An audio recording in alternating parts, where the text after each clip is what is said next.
Chapter 16. Expectation, a White Lie, Floating Currency, Running by Cairo, Swimming Ashore. We slept most all day, and started out at night, a little ways behind a monstrous long raft that was as long going by as a procession. She had 4 long sweeps at each end, so we judged she carried as many as 30 men likely. She had 5 big wigwams aboard, wide apart, and an open camp-fire in the middle, and a tall flagpole at each end. There was a power of style about her.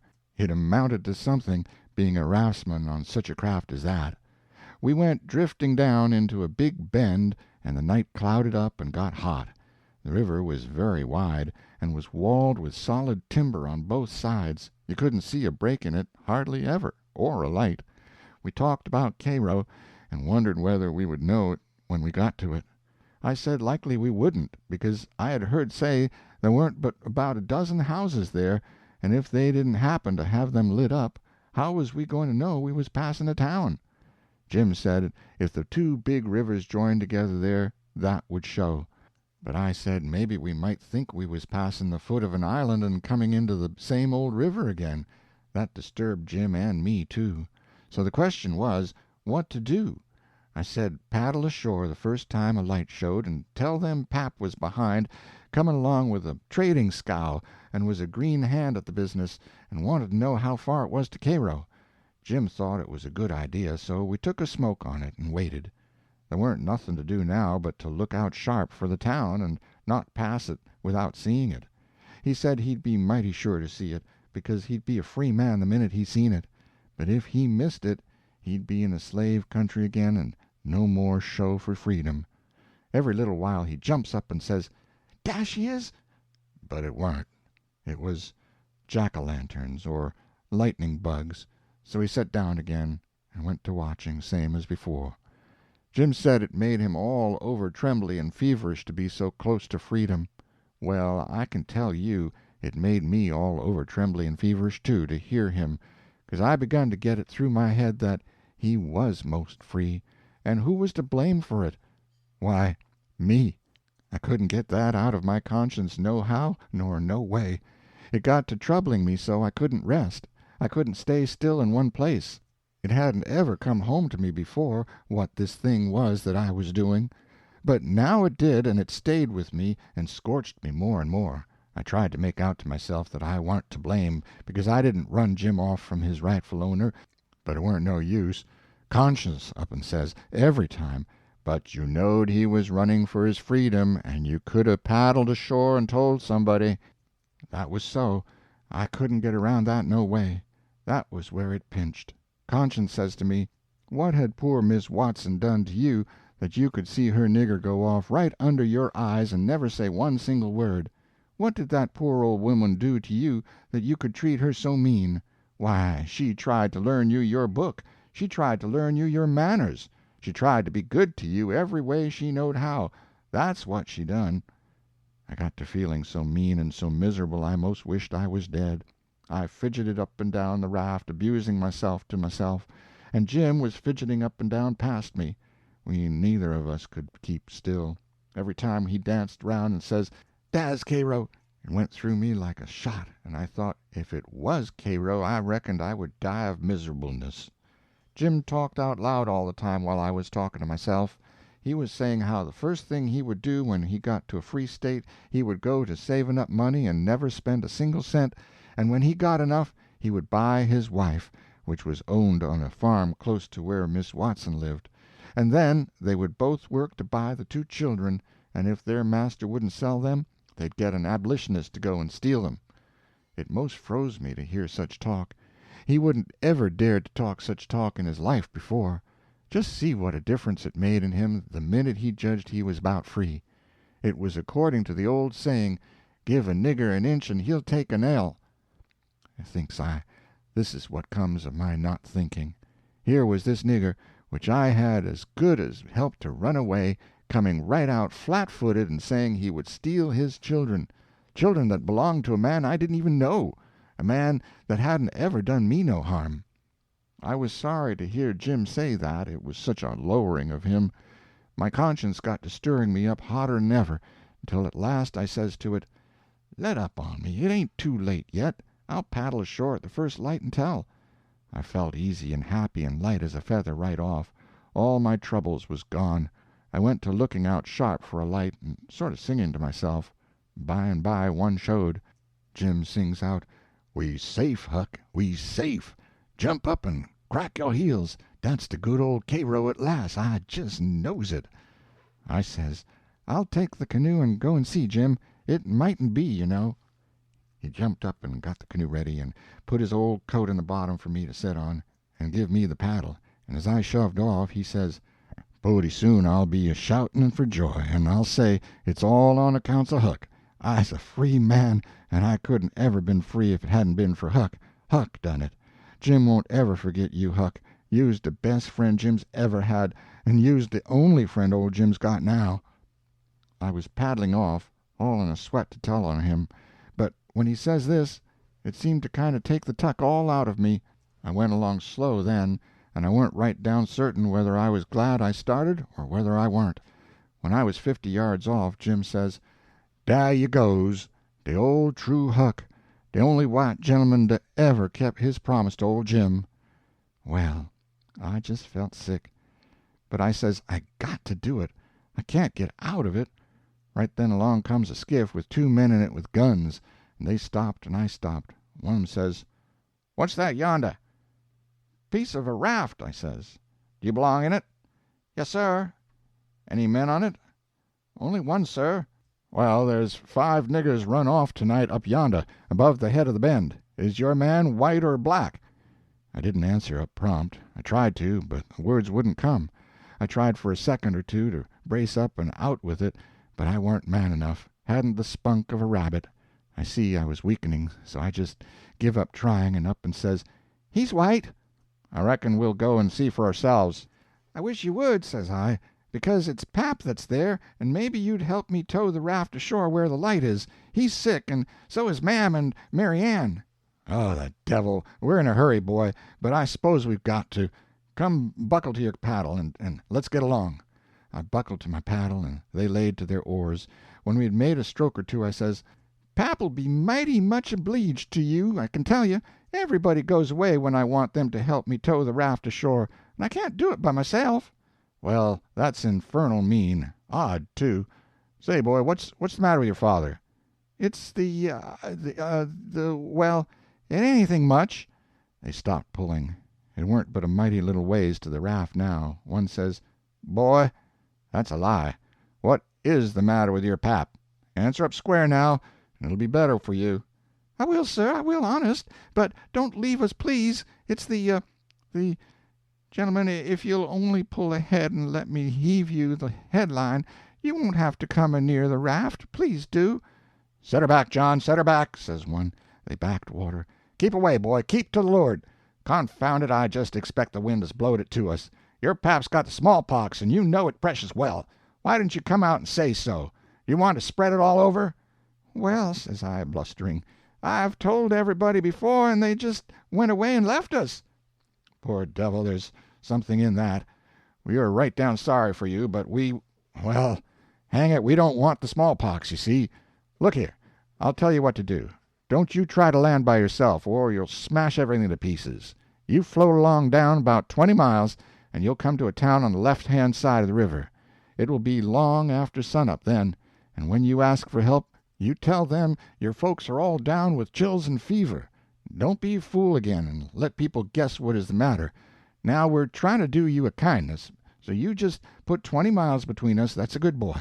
It wouldn't do any good to land yonder where the light is. It's only a wood yard. Say, I reckon your father's poor, and I'm bound to say he's in pretty hard luck. Here, I'll put a $20 gold piece on this board, and you get it when it floats by. I feel mighty mean to leave you, but my kingdom, it won't do to fool with smallpox, don't you see?" "Hold on, Parker," says the other man. "Here's a 20 to put on the board for me. Goodbye, boy. You do as Mr. Parker told you, and you'll be all right." "That's so, my boy. Goodbye, goodbye. If you see any runaway niggers, you get help and nab 'em, and you can make some money by it." "Goodbye, sir," says I. "I won't let no runaway niggers get by me if I can help it." They went off, and I got aboard the raft feeling bad and low because I knowed very well I'd done wrong, and I see it warn't no use for me to try to learn to do right. A body that don't get started right when he's little ain't got no show. When the pinch comes there ain't nothing to back him up and keep him to his work, and so he gets beat. Then I thought a minute and says to myself, hold on, s'pose you done right and give Jim up. Would you felt better than what you do now? No, says I, I'd feel bad. I'd feel just the same way I do now. Well then, says I, what's the use you learning to do right when it's troublesome to do right and ain't no trouble to do wrong, and the wages is just the same? I was stuck. I couldn't answer that, so I reckoned I wouldn't bother no more about it, but after this always do whichever come handiest at the time. I went into the wigwam. Jim warn't there. I looked all around. He weren't anywhere. I says, Jim? Here I is, Huck. Is dey out of sight yit? Don't talk loud. He was in the river under the stern oar, with just his nose out. I told him they were out of sight, so he come aboard. He says, I was a-listening to all the talk, and I slips into the river and was gwine to shove for shore if they come aboard. Then I was gwine to swim to the raft agin when they was gone. But, lawsy, how you did fool 'em, Huck. That was de smartest dodge. I tell you, child, I spec it'd save old Jim. Old Jim ain't going to forget you for dat, honey. Then we talked about the money. It was a pretty good raise, $20 apiece. Jim said we could take deck passage on a steamboat now, and the money would last us as far as we wanted to go in the Free States. He said 20 mile more warn't far for the raft to go, but he wished we was already there. Towards daybreak we tied up, and Jim was mighty particular about hiding the raft good. Then he worked all day fixing things in bundles and getting all ready to quit rafting. That night about 10 we hove in sight of the lights of a town away down in a left-hand bend. I went off in the canoe to ask about it. Pretty soon I found a man out in the river with a skiff setting a trot line. I ranged up and says, Mister, is that town Cairo? Cairo? No, you must be blamed fool. What town is it, mister? If you want to know, go find out. If you stay here bothering around me for about a half a minute longer, you'll get something you won't want. I paddled to the raft. Jim was awful disappointed, but I said never mind, Cairo would be the next place, I reckoned. We passed another town before daylight, and I was going out again, but it was high ground, so I didn't go. No high ground about Cairo, Jim said. I had forgot it. We laid up for the day on a towhead tolerable close to the left-hand bank. I begun to suspicion something. So did Jim. I says, maybe we went by Cairo in the fog that night. He says, don't let's talk about it, Huck. Poor niggers can't have no luck. I always suspected that rattlesnake skin weren't done with its work.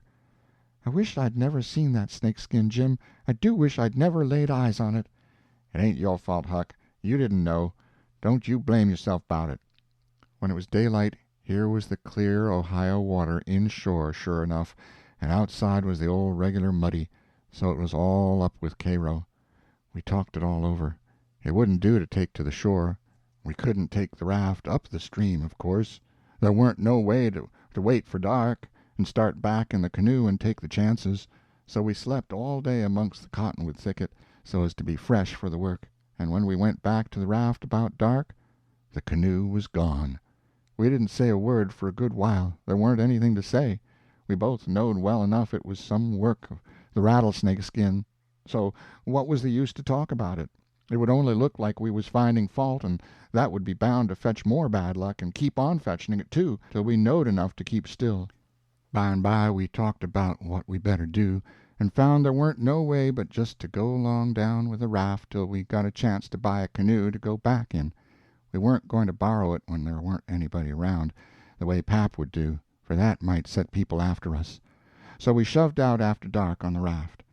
Anybody that don't believe yet that it's foolishness to handle a snakeskin after all that snakeskin done for us will believe it now if they read on and see what more it done for us. The place to buy canoes is off of rafts laying up at shore, but we didn't see no rafts laying up, so we went along during 3 hours and more. Well, the night got gray and rather thick, which is the next meanest thing to fog. You can't tell the shape of the river, and you can't see no distance. It got to be very late and still, and then along comes a steamboat up the river. We lit the lantern and judged she would see it. Upstream boats didn't generally come close to us. They go out and follow the bars and hunt for easy water under the reefs. But nights like this they bull right up the channel against the whole river. We could hear her pounding along, but we didn't see her good till she was close. She aimed right for us. Often they do that, and try to see how close they can come without touching. Sometimes the wheel bites off a sweep, and then the pilot sticks his head out and laughs and thinks he's mighty smart.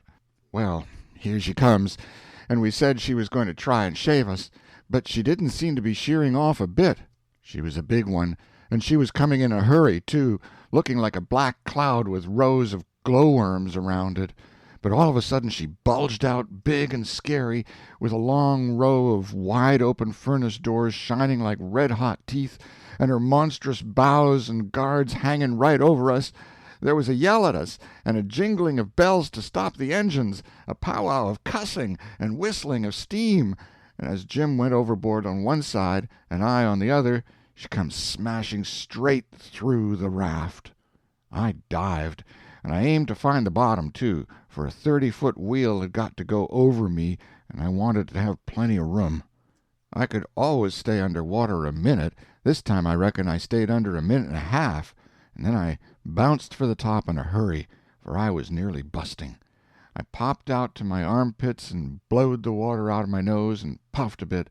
Of course there was a booming current, and of course that boat started her engines again 10 seconds after she stopped them, for they never cared much for raftsmen. So now she was churning along up the river, out of sight in the thick weather, though I could hear her. I sung out for Jim about a dozen times, but I didn't get any answer. So I grabbed a plank that touched me while I was treading water, and struck out for shore, shoving it ahead of me. But I made out to see that the drift of the current was towards the left-hand shore, which meant that I was in a crossing, so I changed off and went that way. It was one of these long, slanting, 2-mile crossings, so I was a good long time in getting over. I made a safe landing and clumb up the bank. I couldn't see but a little ways, but I went poking along over rough ground for a quarter of a mile or more, and then I run across a big old-fashioned double log house before I noticed it. I was going to rush by and get away, but a lot of dogs jumped out and went to howling and barking at me, and I knowed better than to move another peg. Chapter 17. An Evening Call, The Farm in Arkansas, Interior Decorations, Stephen Dowling Bott's Poetical Effusions. In about a minute somebody spoke out of a window without putting his head out, and says, "Be done, boys! Who's there?" I says, "It's me." "Who's me?" "George Jackson, sir." "What do you want?" "I don't want nothing, sir. I only want to go along by, but the dogs won't let me." "What are you prowling around here this time of night for, hey?" "I weren't prowling around, sir. I fell overboard off of the steamboat." "Oh, you did you? Strike a light there, somebody. What did you say your name was?" "George Jackson, sir. I'm only a boy." "Look here, if you're telling the truth, you needn't be afraid. Nobody'll hurt you. But don't try to budge. Stand right where you are. Rouse out Bob and Tom, some of you, and fetch the guns. George Jackson, is there anybody with you?" "No, sir, nobody." I heard the people stirring round in the house now, and see a light. The man sung out, "Snatch that light away, Betsy, you old fool! Ain't you got any sense? Put it on the floor behind the front door. Bob, if you and Tom are ready, take your places." "All ready." "Now, George Jackson, do you know the Shepherdsons?" "No, sir. Never heard of them." "Well, that may be so and it mayn't. Now, all ready. Step forward, George Jackson. And mind, don't you hurry. Come mighty slow. If there's anybody with you, let him keep back. If he shows himself, he'll be shot. Come along now. Come slow. Push the door open yourself. Just enough to squeeze in, you hear?" I didn't hurry. I couldn't if I'd wanted to.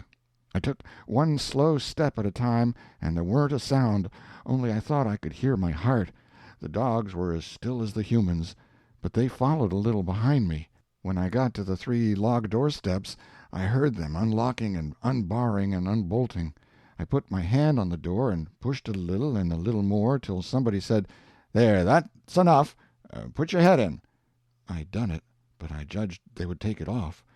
The candle was on the floor, and there they all was looking at me, and me at them, for about a quarter of a minute. 3 big men with guns pointed at me, which made me wince, I tell you. The oldest, gray and about 60, the other 2, 30 or more, all of them fine and handsome, and the sweetest old gray-headed lady, and back of her 2 young women which I couldn't see right well. The old gentleman says, "There, I reckon it's all right. Come in." As soon as I was in, the old gentleman he locked the door and barred it and bolted it, and told the young men to come in with their guns, and they all went in a big parlor that had a new rag carpet on the floor, and got together in a corner that was out of the range of the front windows. There weren't none on the side. They held the candle and took a good look at me, and all said, "Why, he ain't a Shepherdson. No, there ain't any Shepherdson about him." Then the old man said he hoped I wouldn't mind being searched for arms, because he didn't mean no harm by it, it was only to make sure. So he didn't pry into my pockets, but only felt outside with his hands, and said it was all right. He told me to make myself easy and at home, and tell all about myself. But the old lady says, "Why, bless you, Saul, the poor thing's as wet as he can be, and don't you reckon it may be he's hungry?" "True for you, Rachel, I forgot." So the old lady says, "Betsy," this was a nigger woman, "you fly around and get him something to eat as quick as you can, poor thing. And one of you girls go and wake up Buck and tell him. Oh, here he is himself. Buck, take this little stranger and get the wet clothes off from him, and dress him up in some of yours that's dry." Buck looked about as old as me, 13 or 14 or along there, though he was a little bigger than me. He hadn't on anything but a shirt, and he was very frowsy-headed. He came in gaping and digging one fist into his eyes, and he was dragging a gun along with the other one. He says, "Ain't they no Shepherdsons around?" They said no, 'twas a false alarm. "Well," he says, "if they'd 'a' been some, I reckon I'd got one." They all laughed, and Bob says, "Why, Buck, they might have scalped us all. You've been so slow in coming." "Well, nobody come after me, and it ain't right I'm always kept down. I don't get no show." "Never mind, Buck, my boy," says the old man. "You'll have show enough, all in good time, don't you fret about that. Go 'long with you now, and do as your mother told you." When we got upstairs to his room, he got me a coarse shirt and a roundabout and pants of his, and I put them on. While I was at it he asked me what my name was, but before I could tell him he started to tell me about a blue jay and a young rabbit he had catched in the woods day before yesterday, and he asked me where Moses was when the candle went out, and I said I didn't know. I hadn't heard about it before, no way. "Well, guess," he says. "How am I going to guess," says I, "when I never heard tell of it before?" "But you can guess, can't you? It's just as easy." "Which candle?" I says. "Why, any candle," he says. "I don't know where he was," says I. "Where was he?" "Why, he was in the dark, that's where he was." "Well, if you knowed where he was, what'd you ask me for?" "Why, blame it, it's a riddle, don't you see? Say, how long are you going to stay here? You got to stay always. We can just have booming times. They don't have no school now. Do you own a dog?" "I've got a dog, and he'll go in the river and bring out chips that you throw in." "Do you like to comb up Sundays and all that kind of foolishness?" "You bet I don't, but Mom, she makes me. Confound these old britches. I reckon I'd better put 'em on, but I'd rather not, it's so warm. Are you all ready?" "All right. Come along, old hoss." Cold corn pone, cold corned beef, butter and buttermilk, that is what they had for me down there, and there ain't nothing better that ever I've come across yet. Buck and his ma and all of them smoked cob pipes, except the nigger woman, which was gone, and the 2 young women. They all smoked and talked, and I eat and talked. The young women had quilts around them, and their hair down their backs. They all asked me questions, and I told them how pap and me and all the family was living on a little farm down at the bottom of Arkansas, and my sister Mary Ann run off and got married and never was heard of no more, and Bill went to hunt them and he warn't heard of no more, and Tom and Mort died, and then there warn't nobody but just me and pap left, and he was just trimmed down to nothing on account of his troubles. So when he died I took what there was left, because the farm didn't belong to us, and started up the river, deck passage, and fell overboard, and that was how I come to be here. so they said I could have a home there as long as I wanted it. Then it was most daylight, and everybody went to bed, and I went to bed with Buck, and when I waked up in the morning, drat it all, I had forgot what my name was. So I laid there about an hour trying to think, and when Buck waked up, I says, "Can you spell, Buck?" "Yes," he says. "I bet you can't spell my name," says I. "I bet you what you dare I can," says he. "All right," says I. "Go ahead. George, Jaxon. There now," he says. "Well," says I, "you done it, but I didn't think you could. It ain't no slouch of a name to spell, right off, without studying." I set it down, private, because somebody might want me to spell it next, and so I wanted to be handy with it and rattle it off like I was used to it. It was a mighty nice family and a mighty nice house, too. I hadn't seen no house out in the country before that was so nice and had so much style. It didn't have an iron latch on the front door, nor a wooden one with a buckskin string, but a brass knob to turn, the same as houses in town. There weren't no bed in the parlor, nor a sign of a bed, but heaps of parlors in towns has beds in them. There was a big fireplace that was bricked on the bottom, and the bricks was kept clean and red by pouring water on them and scrubbing them with another brick. Sometimes they washed them over with red water paint that they call Spanish brown, same as they do in town. They had big brass dog irons that could hold up a saw log. There was a clock in the middle of the mantelpiece, with a picture of a town painted on the bottom half of the glass front, and a round place in the middle of it for the sun, and you could see the pendulum swinging behind it. It was beautiful to hear that clock tick, and sometimes when one of these peddlers had been along and scoured her up and got her in good shape, she would start in and strike 150 before she got tuckered out. They wouldn't took any money for her. Well, there was a big outlandish parrot on each side of the clock, made out of something like chalk and painted up gaudy. By one of the parrots was a cat made of crockery, and a crockery dog by the other, and when you pressed down on them they squeaked, but didn't open their mouths nor look different nor interested. They squeaked through underneath. There was a couple of big wild turkey wing fans spread out behind those things. On the table in the middle of the room was a kind of a lovely crockery basket that had apples and oranges and peaches and grapes piled up in it, which was much redder and yellower and prettier than real ones is, but they weren't real because you could see where pieces had got chipped off and showed the white chalk, or whatever it was, underneath. This table had a cover made out of a beautiful oilcloth with a red and blue spread-eagle painted on it, and a painted border all around. It come all the way from Philadelphia, they said. There was some books, too, piled up perfectly exact on each corner of the table. One was a big family Bible full of pictures. One was Pilgrim's Progress, about a man that left his family, didn't say why. I read considerable in it now and then. The statements was interesting, but tough. Another was Friendship's Offering, full of beautiful stuff and poetry, but I didn't read the poetry. Another was Henry Clay's speeches, and another was Dr. Gunn's Family Medicine, which told you all about what to do if a body was sick or dead. There was a hymn book and a lot of other books. And there was nice split-bottom chairs, and perfectly sound, too, not bagged down in the middle and busted, like an old basket. They had pictures hung on the walls, mainly Washingtons and Lafayettes and battles and Highland Marys, and one called Signing the Declaration. There was some that they called crayons, which one of the daughters which was dead made her own self when she was only 15 years old. They was different from any pictures I ever seen before, blacker, mostly, than is common.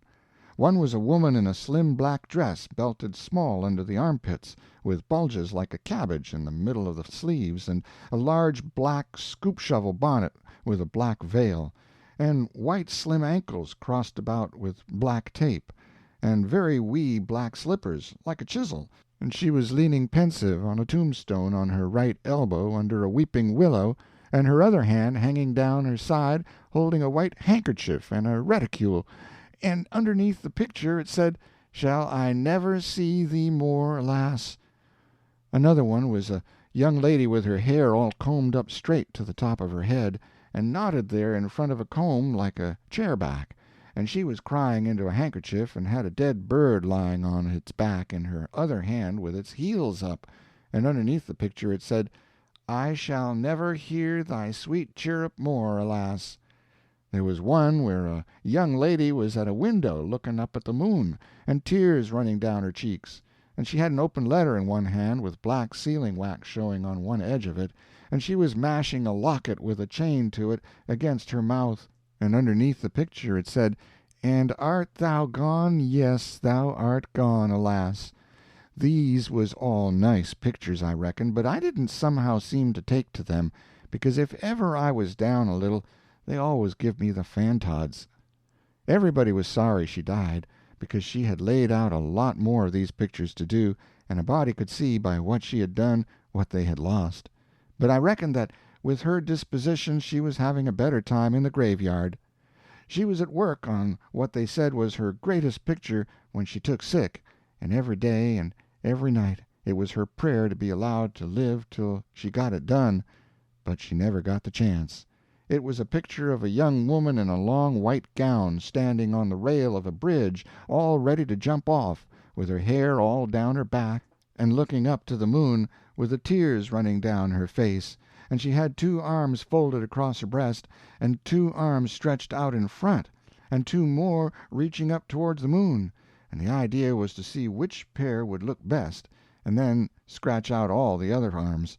But, as I was saying, she died before she got her mind made up, and now they kept this picture over the head of the bed in her room, and every time her birthday come they hung flowers on it.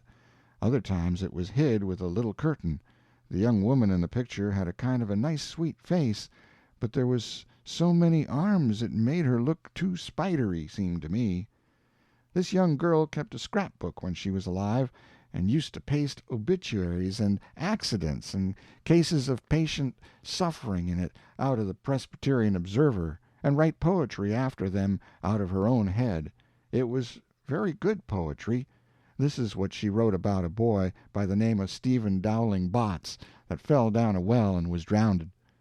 Ode to Stephen Dowling Bots, deceased. And did young Stephen sicken, and did young Stephen die? And did the sad hearts thicken, and did the mourners cry? No, such was not the fate of young Stephen Dowling Bots. Though sad hearts round him thickened, 'twas not from sickness shots. No whooping cough did rack his frame, nor measles drear with spots. Not these impaired the sacred name of Stephen Dowling Bots. Despised love struck not with woe that head of curly knots, nor stomach troubles laid him low, young Stephen Dowling Bots. Oh, no, then list with tearful eye, whilst I his fate do tell. His soul did from this cold world fly by falling down a well. They got him out and emptied him, alas, it was too late. His spirit was gone for to sport aloft in the realms of the good and great. If Emmeline Grangerford could make poetry like that before she was 14, there ain't no telling what she could have done by and by. Buck said she could rattle off poetry like nothing. She didn't ever have to stop to think. He said she could slap down a line, and if she couldn't find anything to rhyme with it, would just scratch it out and slap down another one and go ahead. She warn't particular. She could write about anything you choose to give her to write about, just so it was sadful. Every time a man died, or a woman died, or a child died, she would be on hand with her tribute before he was cold. She called them tributes. The neighbors said it was the doctor first, then Emmeline, and then the undertaker. The undertaker never got in ahead of Emmeline but once, and then she hung fire on a rhyme for the dead person's name, which was Whistler. She weren't ever the same after that. She never complained, but she kinder pined away and did not live long. Poor thing. Many's the time I made myself go up to the little room that used to be hers, and get out her poor old scrap-book and read it when her pictures had been aggravating me and I had soured on her a little. I liked all that family, dead ones and all, and weren't going to let anything come between us. Poor Emmeline made poetry about all the dead people when she was alive, and it didn't seem right that there warn't nobody to make some about her now she was gone. so I tried to sweat out a verse or two myself, but I couldn't seem to make it go somehow. They kept Emmeline's room trim and nice and all the things fixed in it just the way she liked to have them when she was alive, and nobody ever slept there. The old lady took care of the room herself, though there was plenty of niggers, and she sewed there a good deal and read her Bible there mostly. Well, as I was saying about the parlor, there was beautiful curtains on the windows, white, with pictures painted on them of castles with vines all down the walls, and cattle coming down to drink. There was a little old piano, too, that had tin pans in it, I reckon, and nothing was ever so lovely as to hear the young ladies sing "The Last Link is Broken" and play "The Battle of Prague" on it. The walls of all the rooms was plastered, and most had carpets on the floors, and the whole house was whitewashed on the outside. It was a double house, and the big open place betwixt them was roofed and floored, and sometimes the table was set there in the middle of the day, and it was a cool, comfortable place. Nothing couldn't be better. And warn't the cooking good, and just bushels of it, too. Chapter 18. Colonel Grangerford, Aristocracy, Feuds, the Testament, Recovering the Raft, the Woodpile, Pork and Cabbage. Colonel Grangerford was a gentleman, you see. He was a gentleman all over, and so was his family. He was well-born, as the saying is, and that's worth as much in a man as it is in a horse, so the Widow Douglas said. And nobody ever denied that she was one of the first aristocracy in our town, and pap he always said it, too, though he weren't no more quality than a mud-cat himself. Colonel Grangerford was very tall and very slim, and had a darkish paly complexion, not a sign of red in it anywheres. He was clean shaved every morning all over his thin face, and he had the thinnest kind of lips, and the thinnest kind of nostrils, and a high nose, and heavy eyebrows, and the blackest kind of eyes, sunk so deep back that they seemed like they was looking out of caverns at you, as you may say. His forehead was high, and his hair was black and straight and hung to his shoulders. His hands was long and thin, and every day of his life he put on a clean shirt and a full suit from head to foot, made out of linen, so white it hurt your eyes to look at it. And on Sundays he wore a blue tail-coat with brass buttons on it. He carried a mahogany cane with a silver head to it. There warn't no frivolishness about him, not a bit, and he weren't ever loud. He was as kind as he could be, you could feel that, you know, and so you had confidence.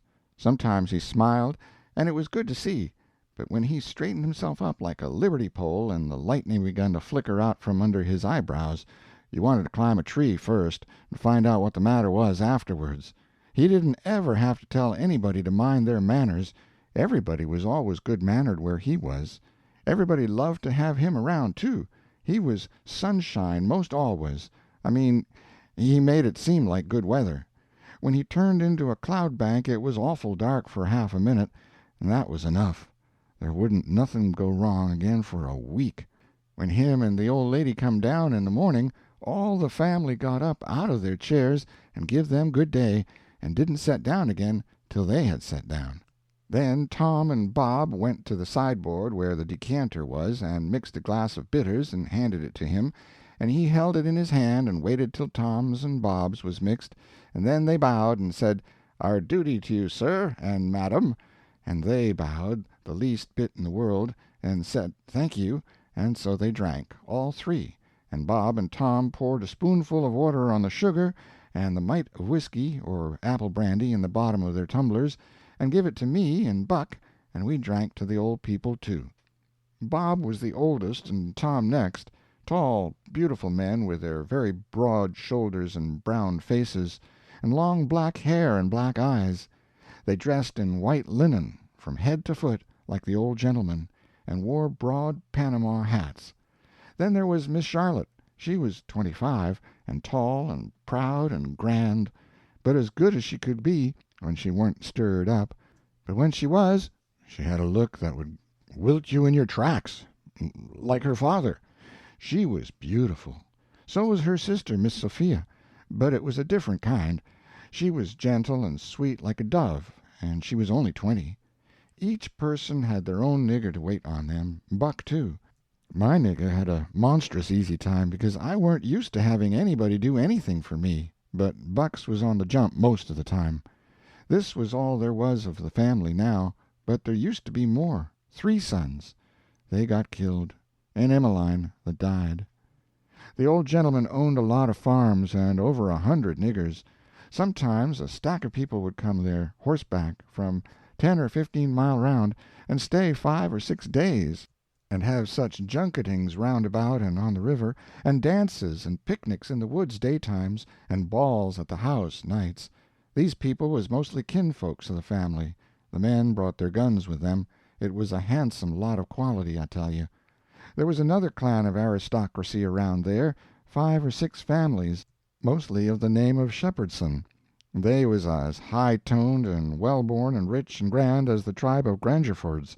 The Shepherdsons and Grangerfords used the same steamboat landing, which was about 2 mile above our house. So sometimes when I went up there with a lot of our folks, I used to see a lot of Shepherdsons there on their fine horses. One day Buck and me was away out in the woods hunting, and heard a horse coming. We was crossing the road. Buck says, "Quick, jump for the woods." We done it, and then peeped down the woods through the leaves. Pretty soon a splendid young man come galloping down the road, setting his horse easy and looking like a soldier. He had his gun across his pommel. I had seen him before. It was young Harney Shepherdson. I heard Buck's gun go off at my ear, and Harney's hat tumbled off from his head. He grabbed his gun and rode straight to the place where we was hid. But we didn't wait. We started through the woods on a run. The woods weren't thick, so I looked over my shoulder to dodge the bullet, and twice I seen Harney cover Buck with his gun, and then he rode away the way he come, to get his hat, I reckon, but I couldn't see. We never stopped running till we got home. The old gentleman's eyes blazed a minute. 'Twas pleasure, mainly, I judged. Then his face sort of smoothed down, and he says, kind of gentle, "I don't like that shooting from behind a bush. Why didn't you step into the road, my boy?" "The Shepherdsons don't, father. They always take advantage." Miss Charlotte, she held her head up like a queen while Buck was telling his tale, and her nostrils spread and her eyes snapped. The 2 young men looked dark, but never said nothing. Miss Sophia, she turned pale, but the color come back when she found the man warn't hurt. Soon as I could get Buck down by the corn crib under the trees by ourselves, I says, "Did you want to kill him, Buck?" "Well, I bet I did." "What did he do to you?" "Him? He never done nothing to me." "Well, then, what did you want to kill him for?"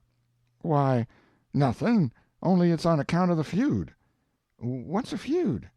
"Why, where was you raised? Don't you know what a feud is?" "Never heard of it before. Tell me about it." "Well," says Buck, "a feud is this way. A man has a quarrel with another man and kills him. Then that other man's brother kills him. Then the other brothers on both sides goes for one another. Then the cousins chip in, and by everybody's killed off, and there ain't no more feud. But it's kind of slow, and takes a long time." "Has this one been going on long, Buck?" "Well, I should reckon. It started 30 years ago, or summers along there. There was trouble about something, and then a lawsuit to settle it, and the suit went agin one of the men, and so he up and shot the man that won the suit, which he would naturally do, of course. Anybody would." "What was the trouble about, Buck? Land?" "I reckon maybe. I don't know." "Well, who done the shooting? Was it a Grangerford or a Shepherdson?" "Laws, how do I know? It was so long ago." "Don't anybody know?" "Oh, yes, Pa knows, I reckon, and some of the other old people, but they don't know now what the row was about in the first place." "Has there been many killed, Buck?" "Yes, right smart chance of funerals, but they don't always kill. Pa's got a few buckshot in him, but he don't mind it 'cause he don't weigh much anyway. Bob's been carved up some with a bowie, and Tom's been hurt once or twice." "Has anybody been killed this year, Buck?" "Yes, we got one and they got one. 'Bout 3 months ago my cousin Bud, 14 years old, was riding through the woods on t'other side of the river, and didn't have no weapon with him, which was blamed foolishness, and in a lonesome place he hears a horse a-comin' behind him, and sees old Baldy Shepherdson a-linking after him with his gun in his hand and his white hair a-flying in the wind. Instead of jumping off and taking to the brush, Bud allowed he could outrun him. So they had it, nip and tuck for 5 mile or more, the old man a-gaining all the time. So at last Bud seen it warn't any use, so he stopped and faced around so as to have the bullet holes in front, and the old man he rode up and shot him down. But he didn't get much chance to enjoy his luck, for inside of a week our folks laid him out. I reckon that old man was a coward, Buck. I reckon he warn't a coward, not by a blamed sight. There ain't a coward amongst them Shepherdsons, not a one, and there ain't no cowards amongst the Grangerfords either. Why, that old man kep up his end in a fight one day for half an hour against 3 Grangerfords and come out winner. They was all a horseback. He lit off of his horse and got behind a little woodpile and kept his horse before him to stop the bullets, but the Grangerfords stayed on their horses and capered around the old man and peppered away at him, and he peppered away at them. Him and his horse both went home pretty leaky and crippled, but the Grangerfords had to be fetched home, and one of 'em was dead, and another died the next day. No, sir, if a body's out hunting for cowards, he don't want to fool away any time amongst them Shepherdsons, because they don't breed any of that kind. Next Sunday we all went to church, about 3 mile, everybody a horseback. The men took their guns along, so did Buck, and kept them between their knees or stood them handy against the wall. The Shepherdsons done the same. It was pretty ornery preaching, all about brotherly love and such like tiresomeness, but everybody said it was a good sermon, and they all talked it over going home, and had such a powerful lot to say about faith and good works and free grace and preferordestination and I don't know what all, that it did seem to me to be one of the roughest Sundays I run across yet. About an hour after dinner everybody was dozing around, some in their chairs and some in their rooms, and it got to be pretty dull. Buck and a dog was stretched out on the grass in the sun sound asleep. I went up to our room and judged I would take a nap myself. I found that sweet Miss Sophia standing in her door, which was next to ours, and she took me in her room and shut the door very soft and asked me if I liked her, and I said I did, and she asked me if I would do something for her and not tell anybody, and I said I would. Then she said she'd forgot her Testament and left it in the seat at church between 2 other books, and would I slip out quiet and go there and fetch it to her, and not say nothing to nobody. And I said I would. So I slid out and slipped off up the road, and there warn't anybody at the church except maybe a hog or two, for there warn't any lock on the door, and hogs likes a punchin' floor in summertime because it's cool. If you notice, most folks don't go to church only when they've got to go, but a hog is different. Says I to myself, something's up. It ain't natural for a girl to be in such a sweat about a Testament, so I give it a shake, and out drops a little piece of paper with 2:30 wrote on it with a pencil. I ransacked it and couldn't find anything else. I couldn't make anything out of that, so I put the paper in the book again, and when I got home and upstairs there was Miss Sophia in her door waiting for me. She pulled me in and shut the door. Then she looked in the Testament till she found the paper, and as soon as she read it she looked glad, and before a body could think she grabbed me and give me a squeeze and said I was the best boy in the world and not to tell anybody. She was mighty red in the face for a minute, and her eyes lighted up, and it made her powerful pretty. I was a good deal astonished, but when I got my breath I asked her what the paper was about, and she asked me if I had read it, and I said no, and she asked me if I could read writing, and I told her no, only coarse hand, and then she said the paper warn't anything but a bookmark to keep her place, and I might go and play now. I went off down to the river, studying over this thing, and pretty soon I noticed that my nigger was following along behind. When we was out of sight of the house, he looked back and around a second, and then comes a-running and says, "Mars George, if you'll come down into the swamp, I'll show you a whole stack of water moccasins." Thinks I, that's mighty curious. He said that yesterday. He ought to know a body don't love water moccasins enough to go around hunting for them. What is he up to, anyway? So I says, all right, trot ahead. I followed a half a mile.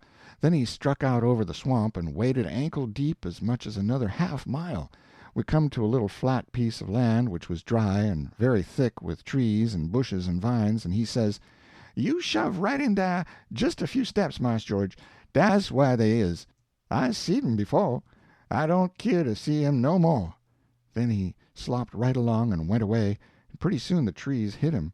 I poked into the place a ways, and come to a little open patch as big as a bedroom all hung round with vines, and found a man laying there asleep, and by jings, it was my old Jim. I waked him up, and I reckoned it was going to be a grand surprise to him to see me again, but it warn't. He nearly cried, he was so glad, but he warn't surprised. Said he swum along behind me that night and heard me yell every time, but dasn't answer because he didn't want nobody to pick him up and take him into slavery again. Says he, "I got hurt a little and couldn't swim fast, so I was a considerable ways behind you towards the last. When you landed, I reckoned I could ketch up with you and land, 'thout having to shout at you, but when I see that house I begin to go slow. I was off too fur to hear what they say to you. I was afraid of the dogs, but when it was all quiet again I knowed you was in the house, so I struck out for the woods to wait for day. Early in the morning some of the niggers come along gwine to the fields, and they took me and showed me dis place, where the dogs can't track me on accounts of the water, and they brings me truck to eat every night, and tells me how's you're getting along. Why didn't you tell my Jack to fetch me here sooner, Jim?" "Well, 'twa'n't no use to disturb you, Huck, till we could do something, but we's all right now. I been a-buying pots and pans and vittles, as I got a chance, and a-patching up the raft nights when—" "What raft, Jim?" "Our old raft." "You mean to say our old raft warn't smashed all to flinders?" "No, she warn't. She were tore up a good deal, one end of her was, but there wasn't no great harm done, only our traps was most all lost. If we hadn't a dived so deep and swum so fur under water in the night, hadn't been so dark, and we warn't so skeered, and been sich punkin-heads, as they say is, we'd a seed the raft. But it's just as well we didn't, 'case now she's all fixed up agin most as good as new, and we's got a new lot of stuff in the place of what is lost." "Why, how did you get a hold of the raft again, Jim? Did you catch her?" "How I gwine to ketch her and I out in the woods? No. Some of de niggers found her ketched on a snag along here in the bend, and they hid her in a crick amongst the willows, and they was so much jawing 'bout which on 'em she belonged to do the most dat I come to hear about it pooty soon, so I ups and settles the trouble by tellin' 'em she don't belong to none of 'em but to you and me, and I asked 'em if they gwine to grab a young white gentleman's property and git a hidin' for it. Den I give 'em 10 cents apiece, and dey is mighty well satisfied, and wish some more rafts had come along and make 'em rich agin. Dey is mighty good to me, dese niggers is, and whatever I wants 'em to do for me I don't have to ask 'em twice, honey. Dat Jack's a good nigger and pooty smart." "Yes, he is. He ain't ever told me you was here, told me to come, and he'd show me a lot of water moccasins. If anything happens, he ain't mixed up in it. He can say he never seen us together, and it'll be the truth." I don't want to talk much about the next day. I reckon I'll cut it pretty short. I waked up about dawn and was a-going to turn over and go to sleep again when I noticed how still it was. Didn't seem to be anybody stirring. That weren't usual. Next I noticed that Buck was up and gone. Well, I gets up, a-wondering, and goes downstairs. Nobody around. Everything as still as a mouse. Just the same outside. Thinks I, what does it mean? Down by the woodpile I comes across my Jack, and says, "What's it all about?" Says he, "Don't you know, Mars George?" "No," says I don't. "Well, den, Miss Sophia's run off. 'Deed she has. She run off in the night sometime. Nobody knows just when. Run off to get married to that young Harney Shepherdson, you know, leastwise so they spec. The family found it out 'bout half an hour ago, maybe a little mo', and I tell you dey warn't no time lost. Sich another hurrying up guns and hosses you never see. De women folk is gone for to stir up de relations, and old Mars Saul and de boys tuck dey guns and rode up the river road for to try to ketch dat young man and kill him 'fore he can git across de river wid Miss Sophia. I reckon dey's going to be mighty rough times." "Buck went off 'thout wakin' me up." "Well, I reckon he did. Dey warn't gwine to mix you up in it. Mars Buck he loaded up his gun and 'lowed he's gwine to fetch home a Shepherdson or bust. Well, dey'll be plenty of 'em dah, I reckon, and you bet you he'll fetch one if he gets a chancet." I took up the river road as hard as I could put. By and by I began to hear guns a good ways off. When I come in sight of the log store and the woodpile where the steamboats lands, I worked along under the trees and brush till I got to a good place, and then I clumb up into the forks of a cottonwood that was out of reach, and watched. There was a wood rank 4 foot high and a little ways in front of the tree, and first I was going to hide behind that, but maybe it was luckier I didn't.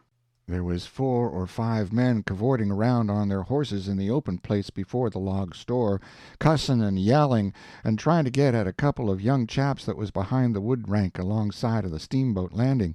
But they couldn't come it. Every time one of them showed himself on the river side of the woodpile he got shot at.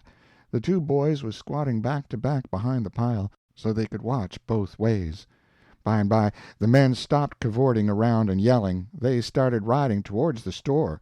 Then up gets one of the boys, draws a steady bead over the wood rank, and drops one of them out of his saddle. All the men jumped off of their horses and grabbed the hurt one and started to carry him to the store, and that minute the 2 boys started on the run. They got halfway to the tree I was in before the men noticed. Then the men see them, and jumped on their horses and took out after them.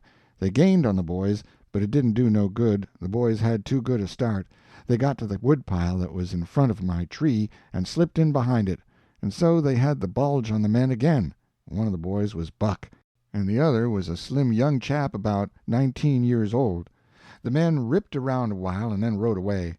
As soon as they was out of sight, I sung out to Buck and told him. He didn't know what to make of my voice coming out of the tree at first. He was awful surprised. He told me to watch out sharp and let him know when the men come in sight again. Said they was up to some devilment or other, wouldn't be gone long. I wished I was out of that tree, but I doesn't come down. Buck begun to cry and rip, and 'lowed that him and his cousin Joe, that was the other young chap, would make up for this day yet. He said his father and his 2 brothers was killed, and 2 or 3 of the enemy. Said that Shepherdsons laid for them in ambush. Buck said his father and brothers ought to waited for their relations. The Shepherdsons was too strong for them. I asked him what was become of young Harney and Miss Sophia. He said they'd got across the river and was safe. I was glad of that. But the way Buck did take on because he didn't manage to kill Harney that day he shot at him, I ain't ever heard anything like it. All of a sudden, bang, bang, bang, goes 3 or 4 guns. The men had slipped around through the woods and come in from behind without their horses. The boys jumped for the river, both of them hurt, and as they swum down the current the men run along the bank shooting at them and singing out, "Kill them! Kill them!" It made me so sick I most fell out of the tree. I ain't a-going to tell all that happened. It would make me sick again if I was to do that. I wished I hadn't ever come ashore that night to see such things. I ain't ever going to get shut of them. Lots of times I dream about them.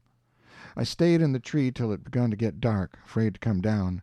Sometimes I heard guns away off in the woods, and twice I seen little gangs of men gallop past the log store with guns, so I reckoned the trouble was still a-going on. I was mighty downhearted, so I made up my mind I wouldn't ever go near that house again, because I reckoned I was to blame somehow.